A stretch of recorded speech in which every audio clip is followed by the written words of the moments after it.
Happy to meet you again in Business Doctor. Today we'll be discussing about hiring.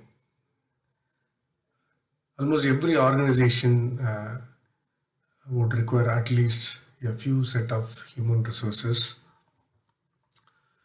without which the organizations cannot run. Even if the organization is highly automated, maybe there are some exceptions in countries like Japan where it is heavily automated. But otherwise, normally an industry would require definitely a set of human resources. We also discussed about the quality, etc., in the earlier videos, and you would also see that in the marketplace that every organization projects tom-toms about their delivery capabilities, their excellence capabilities, quality, customer delight, etc. All these things are possible only if the input is also exactly as per the same quality standards with which customer is looking at your product. You know, very simply, a mathematical thing like 0.9 into 0.9, that result will never be higher than 0.9. And if it is 0.9 into 0.8, that resultant number will be lower than either of these two. So unless all these things stack up, the output won't be 100% or the quality we are talking about. So having that in mind, people have got a view of experience, as people say in the industry. I'm 20 years experience in a particular organization, or 30 years experience in an organization. The experience goes with the kind of work the person does repeatedly. So a particular task or skill the person does for 3 years, another skill for 5 years, and third skill, a combination of A partly, B partly, and C separately, then the experience is not on the number of years of the person attending the office. The experience is basically the number of years the person has put in on a particular skill set. Okay, that we have to have it in mind before hiring. So with this kind of inputs, we have to also understand hiring is not only a human resource or personal department job or a HR job. It is the responsibility or equal responsibility, or sometimes it could be more, from the business which wants that particular skill set in the organization, because it's, after all, the problem they are trying to solve in the business is going to be achieved through such hirings. So these hirings has to perfectly fit in the organization structure. You should have a job description, you should have a knowledge expectation out of that person, the skill requirement and skill expertise, etc. This hiring could be sometimes it could be a mass or bulk, versus certain things could be a targeted skill set. Okay, so I need a very specific skill set, means it won't be large in numbers. The need would be only a few or one or two. Whereas sometimes it requires a mass hiring or a bulk hiring, as people call. What we have to remember is that as a business that includes HR department, that has to have the cost of hiring in mind, time required to hire, the replacement cost in case the person doesn't join or joins and leaves the organization early enough so that it has got an impact, and the replacement availability in the market based on the skill and knowledge, etc., as we discussed. And one thing which people have to have it in mind is that whatever be the level of hiring of the resource, the efficiency has to be defined wherever possible upfront. For example, the time it takes on an average for a standard person to produce 1 unit of work. So that everybody should have it in mind before hiring any levels of organization structure we are trying to fill in. So I would classify the levels as the entry level. That's the first thing. Here in the entry level, mostly it is the ability to do the repeat jobs. The skill required maybe very little, or knowledge level may not be that much, but there is no problem solving needs of that person. Just they have to do certain repeat jobs. Mostly, even if they are part of the team, it will be like an individual contributor. He may be in a assembly line in a manufacturing shop, or maybe an accountant meaning the junior entry level data entry operators. So, or it could be a fresh graduate trainee, or even any other set of fresh entry level. So here, though it forms a team, we discussed about teams in the earlier videos. So even if that person is part of the team, mostly it is an individual contributor role per se. Communication is just required to whatever that requires to be completing the job, and maybe you need to have some test on the subject level, and a simple interview is good enough. Okay, and these resources are easily replaceable, and so we don't need large buffers of these resources. There is no need for shadowing, and these resources probably will do 90 to 95% of their time in doing the job, maybe 5 to 10% in learning new things. Again, this is where the attitude gets into that individual, that you need to pick up as part of the hiring process itself, whether the person has got an aptitude to learn and attitude to work in a team structure, etc. The next level is that really a junior management level or junior level. Here, the having got that kind of experience at the entry, you may be positioned to pick up one or two small problems here and there and solve. That is important. Picking up is not an issue, but solving them is the real challenge at that level. And and the person should also have picked up the expertise in the skill, whatever the skill the person has been associated with. So that either it requires a dexterity or an approach to solving the problem, or whatever the person is doing as part of the skill. There would be some level of intra-team communication that would be required. So at the time of hiring, if you are going to hire a junior level, so a bit of communication needs to be validated. So that why it is required is that that person needs to communicate with others, and it is not just a individual job per se or individual contributor per se. He or she is going to talk to a few others to get certain things done. So maybe 2 levels of interview to assess the skill set would be fine with the communication check. And this resource would also be easily replaceable.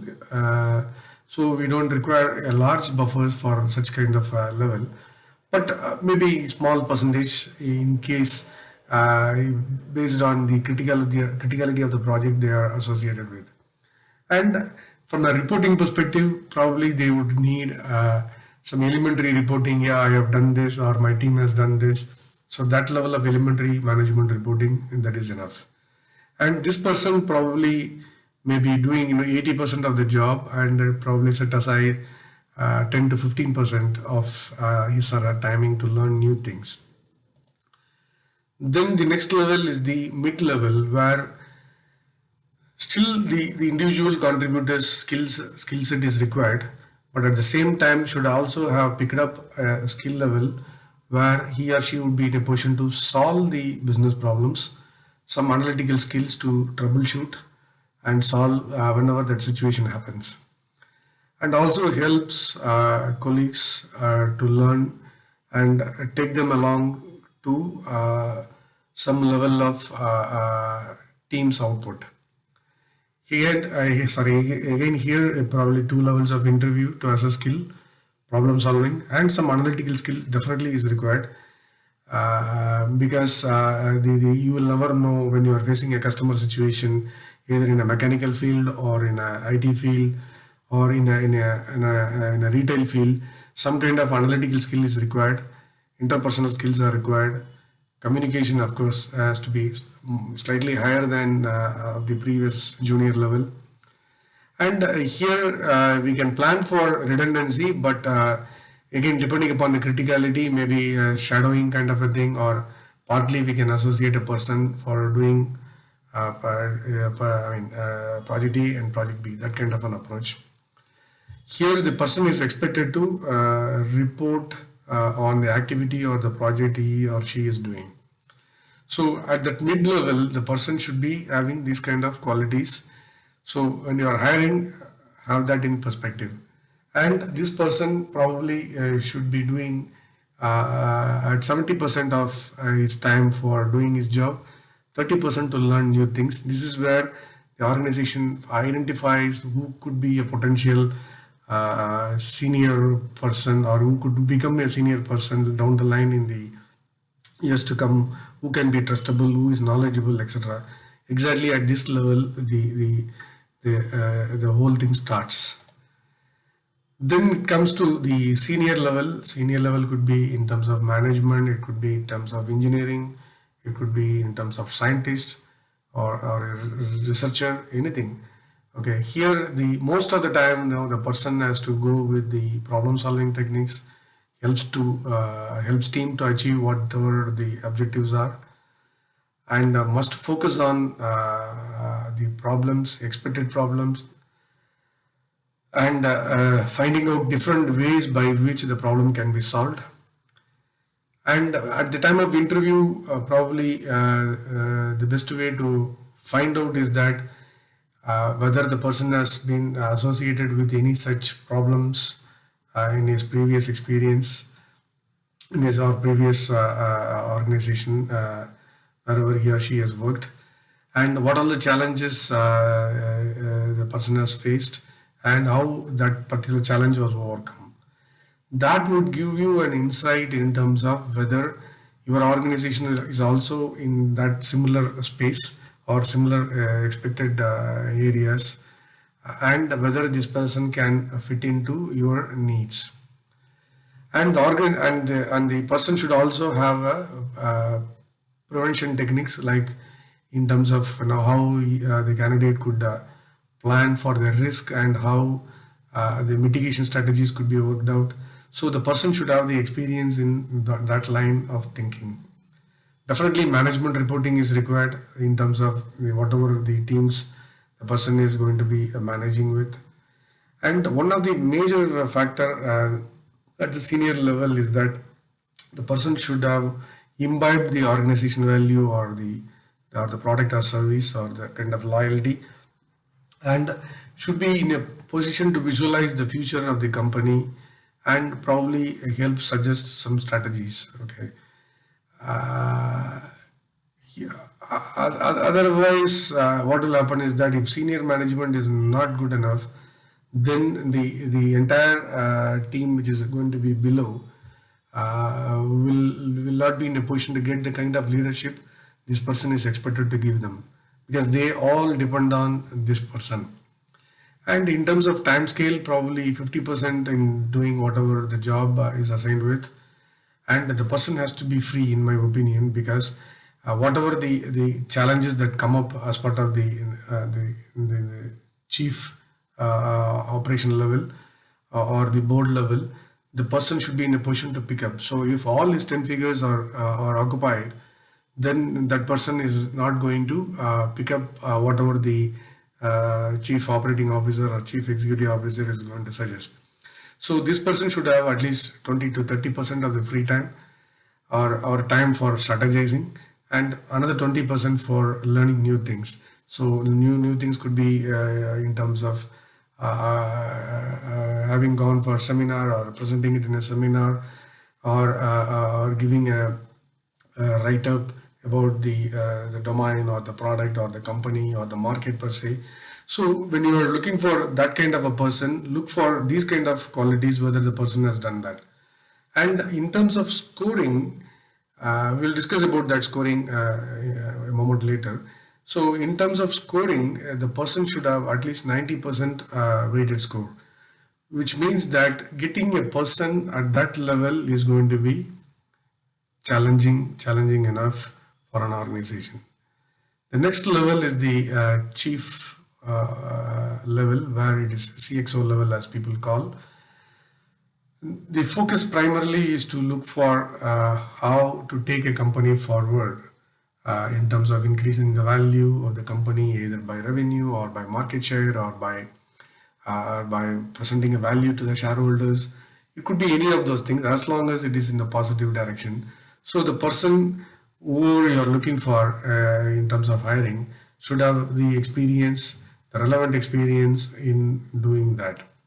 And that person should be in a position to lead the all the organization or anything which is under the roof in that organization. So people have to look for him and for suggestions, ideas, and as a go-getter at the same time, and help people. That's a bit complex scenario, and the person should have at least have got that kind of experience, the challenges, the problems in taking to that level. And the person should also have a high risk taking capability and confidence. As you know, that confidence is not just knowing the answer for all the questions. It is the ability, or the confidence means the gut by which the one can face any questions confidently. And even if the person doesn't know the answer for all, should be in a position to get it done over the period of time. So that confidence has to be exhibiting in that person's characteristics. And in terms of time scale, probably 25% on job and 75% for future, how to grow the company, next step, or if you're in this year 1, what will happen to in year 3, year 5, year 10, that kind of a vision oriented person that person should have. And in terms of hiring, suppose there are 10 parameters to fit in a CXO person. There is it's absolutely essential for the person to get in 100% of that. If you decide to compromise on one quality or 1%, say 99%, then there is an issue. So here it has to be perfect, and only because you are betting not only on yourself, you are betting everybody, your organization, the teams, their families, and at the same time your customers, your vendors, everybody you are betting. So there is no scope for leniency when it comes to CXO level hiring. So with that, let's discuss about certain common factors which we have to consider whether you are hiring junior person or a CXO. One is the scoring sheet. That's the best way to handle how that person is fitting to that role or the JD. So it could be a simple scoring sheet, or it could be a weighted scoring sheet. And it is not just a JD you are complying with. It could be even at the time of getting an CV or resume or a reference, maybe whoever is the first person, whether it is HR or business, that person should have a scoring sheet, and there should be a master scoring sheet, and there should be an individual level scoring sheet where the person fits. See, for example, in CXO we said it has to be 100%. So getting a person with 100% is possible, maybe 1 in 10, 1 in 20, 1 in 100. So whereas if you are going to go down the line to the entry level, it doesn't need to be 100% in all qualities. Some qualities you can compromise, because depending upon the team, which we discussed earlier, how these two, how others can help this incumbent candidate. So based on that, you can lower the value there. But ideally, 100% is the best answer. Okay, whether you like it or not, getting that perfection or the perfect candidate is always better. Okay, and that Jack Welch, one of the management gurus in the industry, talks about performance, high performance, etc. And he says shape up or ship out. So at why we are discussing some time, like 5%, 10%, 20% for people to learn do that, is basically to help people to shape up. Otherwise, they'll be shipped out. Whether the manager does that or the industry does to the company. So eventually, that's the problem. And during this pandemic time, it's a great opportunity for people to shape up. And one of the things, whether it's HR or business, what they need to do is that build trust with the candidate, and you are hiring brains, not fingers. Okay, so though they may be doing a job hands-on, maybe dexterity level may be required, or a brain ingenuity may be required, but they always try to hire brains, not fingers, because fingers can be replaced by an automation simply. And I have a conscious thing on cost and time, because to hire a senior person, it will take long time and long cost. I mean, a lot of time and a lot of cost rather. Whereas a junior level, you can get a lot of people there. And you remember that one organization has got only one CEO, while there are so many other people. So getting one person is always going to be the tough thing. And have a replacement strategy for every role you are trying to hire. And if you assemble all the team structure from lower level to the CXO, as a going concern concept, every role will add value to the business, and whatever that comes out of the highest level, which is the product or service, that would be definitely meeting the purpose of the company for which it is formed. So this, you understand now why that kind of hiring is important, and what you should do in the hiring process. Thank you for your time. We'll see you in the next video coming soon.